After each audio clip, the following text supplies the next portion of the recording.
South Africa's research into more effective treatment for drug-resistant tuberculosis has led to a new World Health Organization policy changes. The organization has announced that the new developments will benefit patients globally. Now, the research was conducted under the leadership of the Department of Health's Chief Director, that's the Director of TB, Dr. Norbert Ndjeka, and he joins us from Pretoria now. Doc, good morning to you, and I was just talking to you offline about the health jargon that can be very difficult to understand, so hopefully you're going to make this very simple and clear for all to understand. Firstly, talk to us about this impressive feat, a research conducted here in South Africa, I assume, which now is going to benefit the globe. What achievement is this? Yeah, thank you so much. It's exciting. It's a big achievement. Let me start from the beginning. Before occupying the post of Chief Director, I was a director responsible for drug-resistant tuberculosis. I came to that position in 2009. That is like 10 years ago, I think. And we had very bad figures. Our TB patients are two groups, basically. Your patients with ordinary TB, which you call drug-susceptible TB in medical jargon, but it's just ordinary tuberculosis. You also have resistant tuberculosis that do not respond to treatment that we give to the first group, which is the bigger group with ordinary TB, and we call those resistant, rifampicin-resistant tuberculosis. Other people call MDR TB. And in that category, you have the MDR TB and the XDR TB, which are extensively resistant. Now, in those two groups, when I came to my job, the death rate was like 50-60% within a 2-year period when we were doing core analysis. But even in the MDR, we find that 25-30% will have died when we do analysis. We're treating them for 2 years with an injectable agent for every day, 6 months, 8 months. It was very, very bad. So in 2018, we became the first country in the world to remove the injectable agent and move everybody on the all-oral regimen. It made big news across the world. WHO agreed with us. It became a global policy. But that short regimen we put in around 2017, 2018, was 9 months. So we moved treatment from 2 years to 9 months in 2017, 2018. Now, this time around, we're bringing it down further from 9 months to 6 months. But remember, we always had this other group, the so-called XDR, who was still being treated for 18 months. So this time around, everybody, the 18-month group, the 9-month group, all of them are going to be treated for 6 months. This is massive. And what is even more interesting, the treatment, the pill burden, which was 23 tablets a day, goes down to 23 tablets per week. So now we expect better adherence and better treatment outcomes in terms of proportion of those that are going to be successfully treated under this regimen. It's a massive one. We've been working on this for many, many years. And you're right, the first research, the next clinical trial, all patients were South Africans.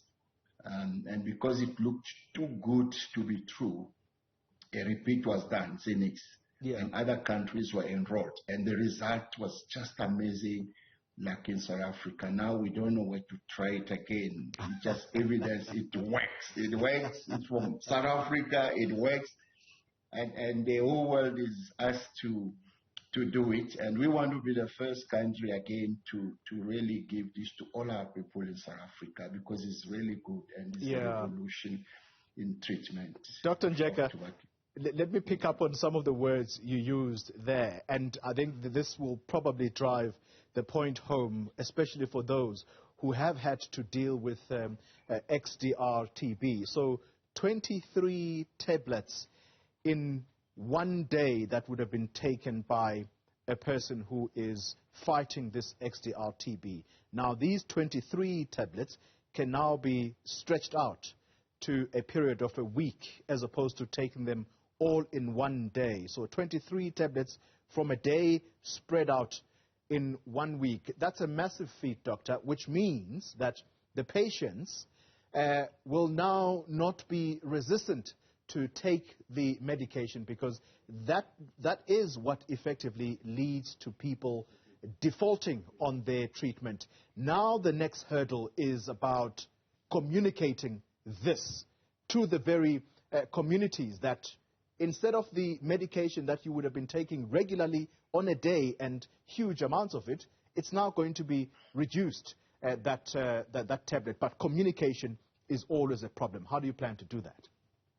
Yeah, no, that's very interesting. You really picked up the key point in this whole thing, because as a National Department of Health, we always put the patient at the center of this. People are at the center of all this. Now, 23 tablets a day to 23 tablets per week.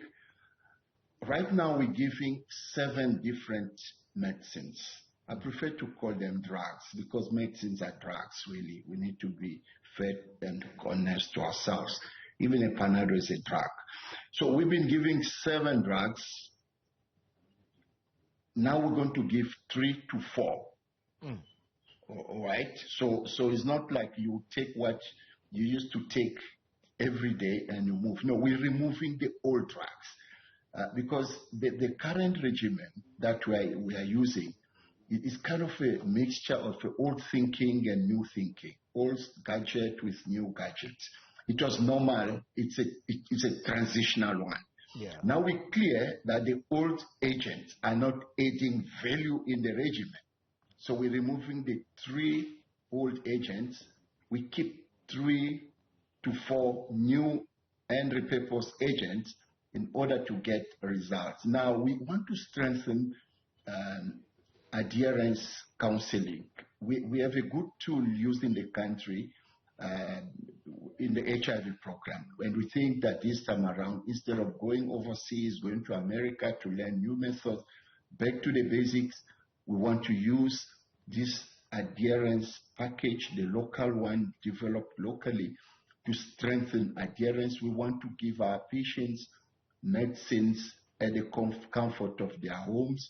So there are big plans to do a multi-month drug distribution, but to support them and put systems to remind them if they forget to take medicines, and call them. So there is a big plan around that, but also our advocacy, communication, and social mobilization directorate is working very hard to organize campaigns in provinces to drive these changes that we are bringing. We have a departmental TB recovery plan with more than this. Today we're talking about this, but there's more in the plan that we're going to be communicating with our provinces and all stakeholders.